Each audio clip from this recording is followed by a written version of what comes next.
warahmatullahi wabarakatuh. Sahabat muslimah, Allah Subhanahu wa taala berfirman dalam surah Ali Imran ayat 110, A'udzubillahi minasyaitonirrajim, kuntum khairu ummatin ukhrijat linnas.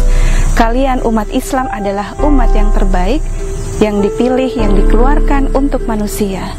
Abu Hurairah ketika menjelaskan tentang khairu ummah, beliau mengatakan khairun nasi linnasi, sebaik-baik umat manusia untuk manusia. Karena Allah Subhanahu wa taala dalam ayat itu memberikan gelar, memberikan predikat umat yang terbaik bagi umat Islam. Allah Subhanahu wa taala memberikan gelar predikat umat Islam sebagai umat yang terbaik karena umat Islam diutus kepadanya seorang rasul yang termulia.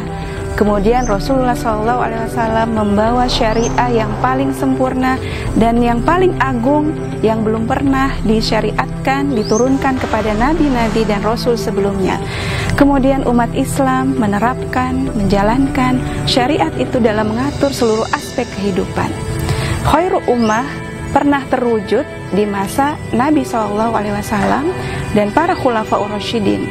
Pada saat itu Islam telah mengeluarkan mereka dari kegelapan menuju cahaya, dari kehidupan jahiliyah yang rusak, yang bodoh, akidah yang menyembah berhala, keimanan yang kufur, kemudian gaya hidup adat istiadat yang membawa kepada kegelapan, diangkat oleh Allah, dikeluarkan oleh Allah melalui turunnya syariat Islam, turunnya hukum-hukum Islam bagi mereka. Penerapan syariat Islam oleh kaum muslimin bukan hanya mengeluarkan mereka dari kegelapan kepada cahaya, tapi justru penerapan syariat Islam itu membawa kaum muslimin kepada peradaban yang mulia dan tinggi. Puncaknya pada masa Islamic Golden Age.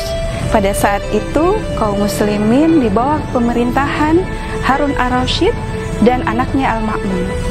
Pada saat itu pula para cendekiawan muslim yang brilian disatukan, dikumpulkan dalam satu kehilafahan. Cendekiawan dari Arab, kemudian dari Spanyol dan dari Persia, semuanya disatukan, dikumpulkan oleh khalifah pada saat itu untuk menghasilkan inovasi, ilmu pengetahuan, teknologi yang canggih. Pada saat itu khalifah sangat perhatian terhadap ilmu pengetahuan. Beliau menyediakan segala fasilitas yang dibutuhkan oleh para ilmuwan untuk menghasilkan penelitian-penelitian dan inovasi baru. Banyaknya perpustakaan, sekolah-sekolah, universitas, bahkan ada suatu yang terkenal di seluruh dunia pada saat itu, pusat penelitian Islam, pusat keilmuan Islam pada saat itu yang disebut dengan Baitul Hikmah. Masa keemasan Islam pada saat itu diakui oleh ilmuwan barat pada saat ini. Seorang ilmuwan yang bernama John William mengatakan bahwa kemajuan ilmu dan teknologi umat Islam pada masa itu membawa umat Islam memimpin peradaban dunia. Memang bukan suatu kebohongan, karena pada saat itu banyak sekali ilmuwan-ilmuwan Islam yang menelurkan, menghasilkan berbagai macam inovasi, teknologi, dan pengetahuan yang dibutuhkan oleh dunia. Misalnya pada saat itu ada penelitian berupa biokimia yang menghasilkan asam sulfat yang dibutuhkan dunia. Kemudian ada penelitian dari para ilmuwan Islam berupa gaya gravitasi dan daya mekanis, kemudian jejak-jejak cahaya, kemudian ada hasil sebuah inovasi berupa kincir angin dan irigasi. Itu semua dihasilkan oleh para ilmuwan Islam. Banyak ilmuwan Islam yang diakui oleh dunia sebagai ilmuwan yang brilian. Misalnya Ibnu Sina yang dikenal dengan Avicenna, beliau diberi gelar Bapak Pengobatan Modern. Dan bukunya Al-Qanun fil Tibb selama 700 tahun digunakan oleh Barat sebagai referensi untuk kedokteran. Kemudian kita juga mengenal Ibnu Firnas. Ibnu Firnas ini beliau adalah yang pertama kali mengeluarkan ide tentang manusia terbang, yaitu ide yang menjadi pondasi dibuatnya pesawat terbang yang menjadi rujukan juga bagi Barat dalam membuat pesawat terbang.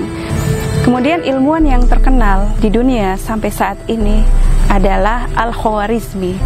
Beliau adalah seorang astronomi, geologi, dan ahli matematika.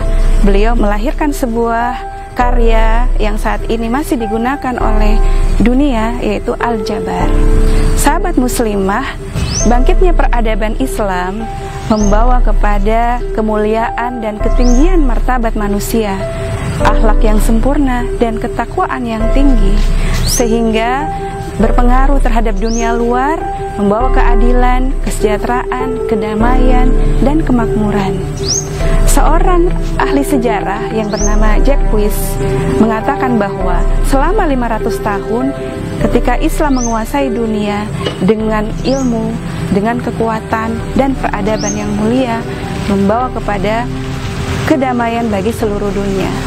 Saat ini peradaban Islam dalam keadaan tenggelam seiring dengan runtuhnya Khilafah Islamiyah tahun 1924. Barat dan Eropa berhasil memimpin peradaban dunia saat ini, namun tidak lepas dari jasa dan pengaruh ilmu pengetahuan peradaban Islam di masa lalu.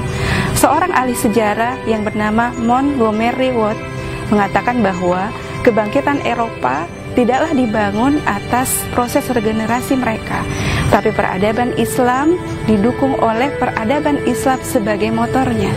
Kalau tidak ada peradaban Islam, maka Barat tidak ada artinya.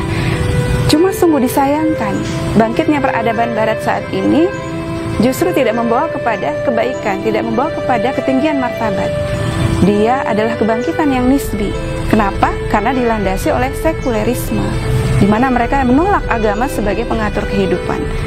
Akibatnya, peradaban itu justru membawa kepada penjajahan, eksploitasi kepada negara lain, kerusakan sosial kehidupan masyarakat akibat dari kesombongan dan kerakusan manusia. Sahabat muslimah, Rasulullah SAW pernah bersabda, "Al-Islamu ya'lu wa la yu'la alaihi." Islam itu tinggi dan tidak ada yang lebih tinggi dari Islam. Oleh karena itu, jika kita beriman, kita bertakwa, dan mendakwahkan Islam ke seluruh penjuru dunia, insya Allah kebangkitan peradaban Islam akan kembali jaya dan akan menjadi mercusuar bagi seluruh dunia. Sebagaimana Allah Subhanahu wa taala berfirman dalam surat An-Nur ayat 55, A'udzubillahi minasyaitonir rajim, wa'adallahu alladhina amanu minkum wa 'amilus solihati la yastakhlifannahum fil ard kama stakhlafal ladzina min qablihim.